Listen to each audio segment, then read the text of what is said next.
Trigonometric functions and their graphs. यहाँ पर graph छूट गया नुनू, यहाँ पर मैं लिख देता हूँ and their graph. Trigonometric functions and their graph. हम लोगों को बहुत पहले से ही पता है कि ट्रिगोनोमेट्रिक फंक्शंस जो होता है उसमें सिर्फ और सिर्फ 6 ट्रिगोनोमेट्रिकल फंक्शंस या रेशियोज होता है। Sine theta, cos theta, tan theta, cot theta, sec theta and cosec theta. तो मैं इसका अभी एक टेबल बनाया हूँ जिसमें मैं बारीकी से बताऊंगा कि हर एक ट्रिगोनोमेट्रिकल फंक्शंस का डोमेन क्या होता है और रेंज क्या होता है, और उसके बाद जो है हम लोग बारी बारी से सारे ट्रिगोनोमेट्रिकल फंक्शंस का ग्राफ पर काम करेंगे। तो सबसे पहला जो आपका है, 1 मिनट मार्कर गिर गया, थोड़ा सा उठा लेते हैं। हाँ, अब काम पर चलते हैं। सबसे पहला जो आपका है वो है y बराबर साइन थीटा। तो साइन थीटा का डोमेन क्या होता है और रेंज क्या होता है।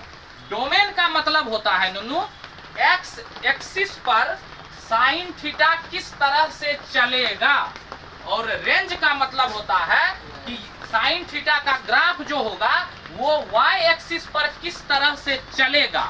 तो डोमेन का मतलब x एक्सिस पर जो है बंद करेगा ग्राफ, और रेंज का मतलब हुआ y एक्सिस पर ग्राफ जो है क्या करेगा, बंद करेगा।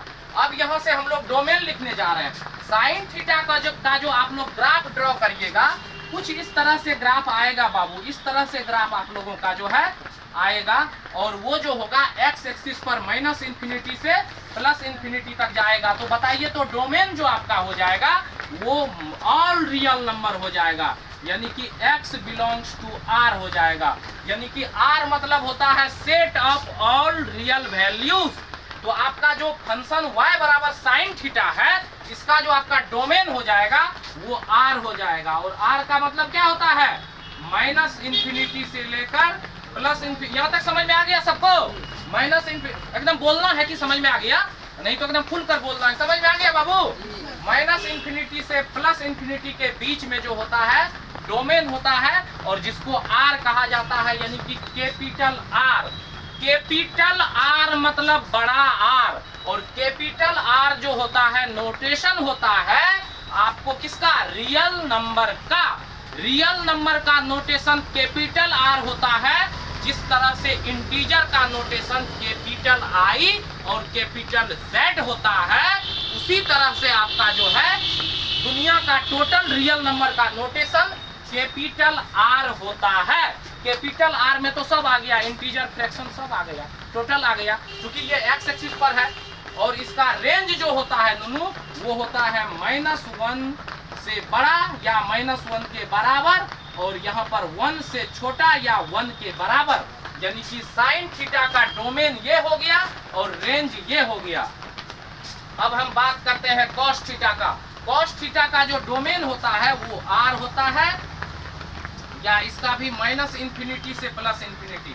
r का मतलब ही होता है माइनस इंफिनिटी से बड़ा और प्लस इंफिनिटी से छोटा दुनिया का कोई भी नंबर, जिसको कैपिटल आर कहा जाता है।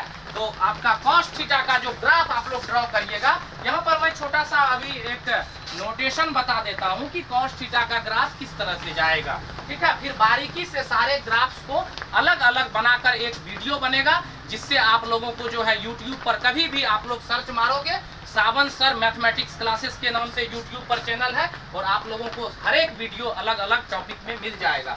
और यहाँ पर मैं छोटा सा ये बतला रहा हूँ कि इस तरह से जो है आपका कॉस थीटा का ग्राफ जो होगा ना वो इस तरह से जाएगा आपका। और बताइए, तो जब इस तरह से जा रहा है तो माइनस इंफिनिटी से लेकर प्लस इंफिनिटी तक जो है बंद कर दिया, और y एक्सिस को जो है मैक्सिमम जो है +1 जाएगा, और यहाँ पर मिनिमम -1 जाएगा। तो बताइए, रेंज का मतलब होता है y एक्सिस, और y एक्सिस को जो बंद किया है वो +1 से -1 के बीच में बंद किया है। तो इसका मतलब हो गया कि इसका y बराबर कॉस थीटा जो है फंक्शन, इसका जो रेंज हो जाएगा आपका वो -1 से बड़ा या बराबर हो जाएगा, और 1 से छोटा या क्या हो जाएगा, बराबर हो जाएगा। अब हम लोग बात करते हैं टेन थीटा का। हम लोग नुनू भली भांति जानते हैं कि टेन थीटा और कॉट थीटा जो होता है ये डिवीजन फार्मूला होता है। कौन सा फार्मूला होता है? ये एक डिवीजन फार्मूला होता है। और हम लोगों को पता है कि टेन थीटा जो होता है, टेन थीटा बराबर डियर स्टूडेंट होता है sine theta upon cos theta. यहाँ पर मैं लिख देता हूँ, बीच में जगह है थोड़ा सा, यानी कि साइन थीटा और अपॉन क्या होता है, कॉस थीटा, जहां कॉस थीटा को कभी भी जीरो नहीं होने देना है, क्योंकि फंक्शन जो होता है, फंक्शन में डोमेन जो निकाला जाता है, डोमेन का मतलब होता है कि उस डोमेन के लिए फंक्शन डिफाइंड होना चाहिए, फंक्शन परिभाषित होना चाहिए, और x का जिस जिस वैल्यू के लिए फंक्शन डिफाइंड होगा और वहां से जो y का वैल्यू निकलता है वो रेंज हो जाता है, और x का जिस जिस वैल्यू के लिए फंक्शन डिफाइंड होगा उस वैल्यू का कलेक्शन को क्या कहा जाता है, डोमेन कहा जाता है, और वहां से जो y का वैल्यू निकलेगा उसको रेंज कहा जाता है। इस बात को आप लोग हमेशा याद रखिएगा। यहाँ पर cos थीटा को जीरो नहीं होने देना है, तब जाकर आपका थीटा डिफाइंड होगा। जब आपका cos थीटा यहाँ पर जीरो आपका हो गया तो यहाँ पर जो है 10 आपका अनडिफाइंड हो जाएगा, क्योंकि साइन थीटा का वैल्यू हमेशा -1 और 1 के बीच होता है, और यहाँ पर cos थीटा जब जीरो हो जाएगा तो -1 से 1 के बीच का कोई भी नंबर में अगर हम जीरो से डिवाइड कर देंगे तो आपका क्या हो जाएगा, अनडिफाइंड हो जाएगा। इसीलिए cos थीटा को जीरो नहीं होने देना है। और cos थीटा जीरो किस पर होता है, odd multiple of pi by 2, odd multiple of pi by 2, यानी कि आपका r में जो है ऑड मल्टीपल यानी कि 2n + 1 × पाई बाय 2 आपका r में सबट्रैक्ट हो जाएगा, और उसी से आपका जो है ये tan थीटा जो है, tan थीटा का डोमेन वही कहलाएगा।